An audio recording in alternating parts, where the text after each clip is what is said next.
More beach is available to off-road vehicles at Sandy Neck. A new tick has made its way to Cape Cod, and a national skating competition is coming to Hyannis. Details on this episode of Barnstable Today. It's Friday, July 19th, 2013. I'm Sarah Mannel.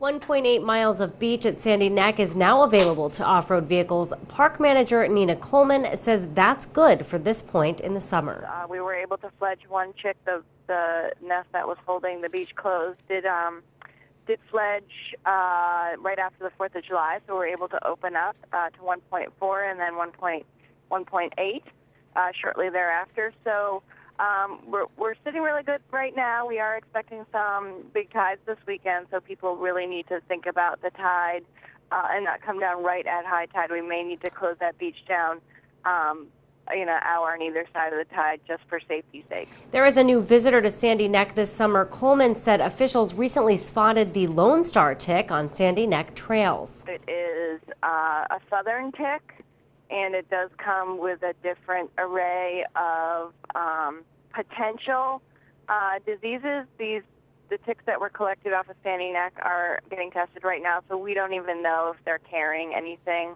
But we certainly are being careful about that.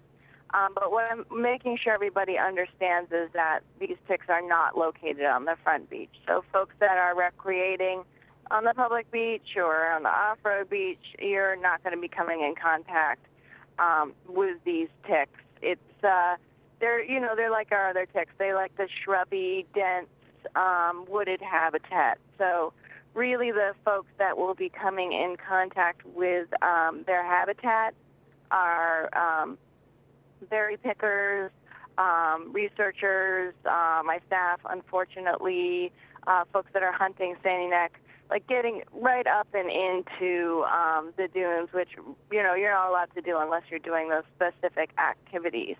So even walking on the trails, if you stay away from the vegetation, you're pretty safe.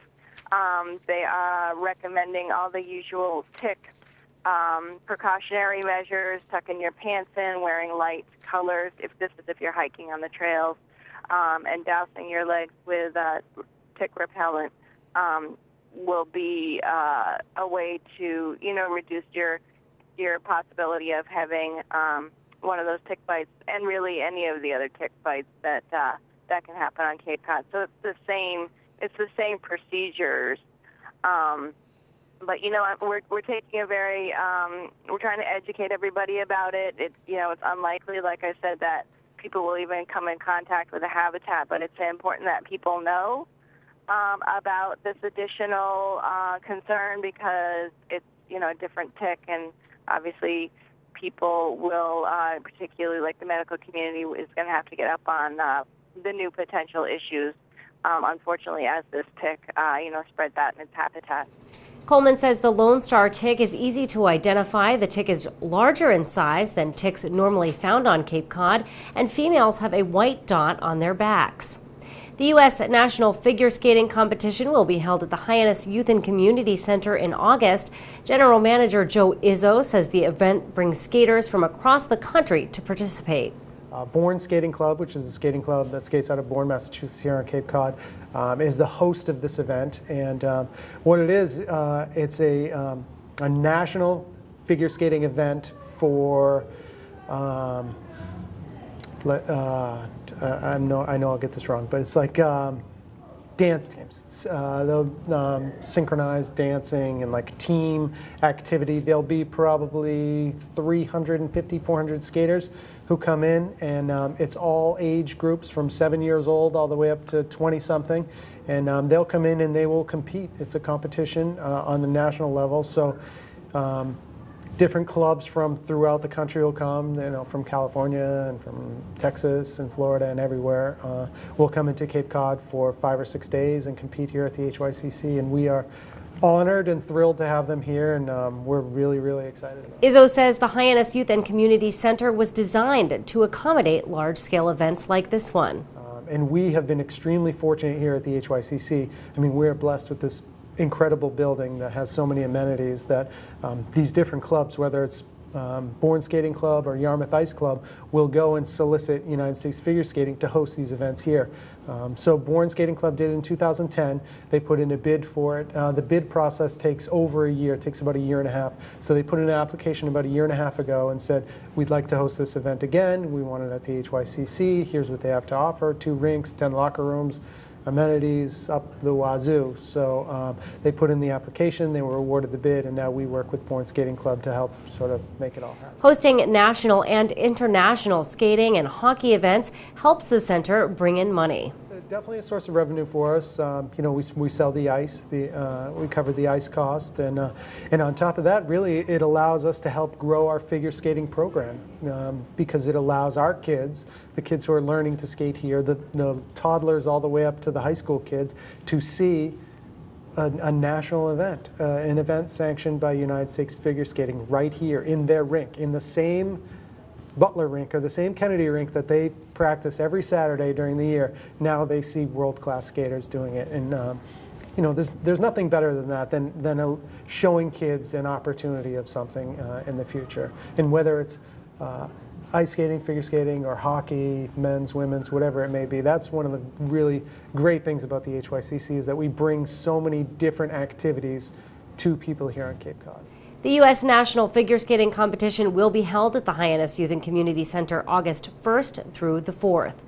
Beachgoers will want to keep one event in mind when they are making plans next weekend. The Hyannis Yacht Club will be hosting its 71st regatta. Director of Leisure Services Patty Machado has details on how to best avoid the traffic and the best spots to watch the sailboat race. This will be at, actually it will be next weekend, but it starts on Thursday, so that's why people need to know what's going on. Calmus and Veterans are pretty overpopulated with kids from all over the country coming in. It's really awesome. And if you want to see some unbelievable sailing races, if you go down to Calmus, you can watch them out on the water. They'll both be in the younger kids will be inside in the bay, and everyone else will be out in the right off Calmus, out in front of the Kennedy compound, and it's really quite phenomenal. However, parking is an issue because they all have trailers. They try to bring in these huge trailers with as many boats as possible on them, which makes life easier, but some still, you know, it's just a family that comes down. So there are a lot of trailers parked down at Calmus. We don't allow them at Vets, and then Veterans is filled with the families. And they come and go. Usually around 11:30, 12 o'clock, we will open the parking lot. At Veterans, we save the side that's closest to the bathhouse, the boathouse that's down there. That whole front parking lot is blocked off so that people can get in. We also next Saturday have the 60th anniversary of the what's the name of that? Korean War.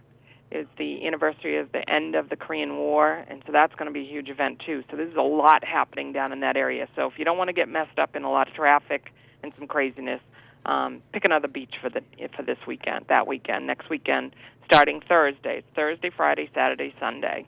And so again, that's not this weekend, but next weekend. Certainly good information to have. It's going to be very busy at Calmus and Veterans Beach for the regatta. Patty, do you know what kind of sailboats they're going to be sailing? Is it Sailors will be prepping for the regatta Thursday, July 25th. The event runs through Sunday, July 28th. For Barnstable Today, I'm Sarah Mannell.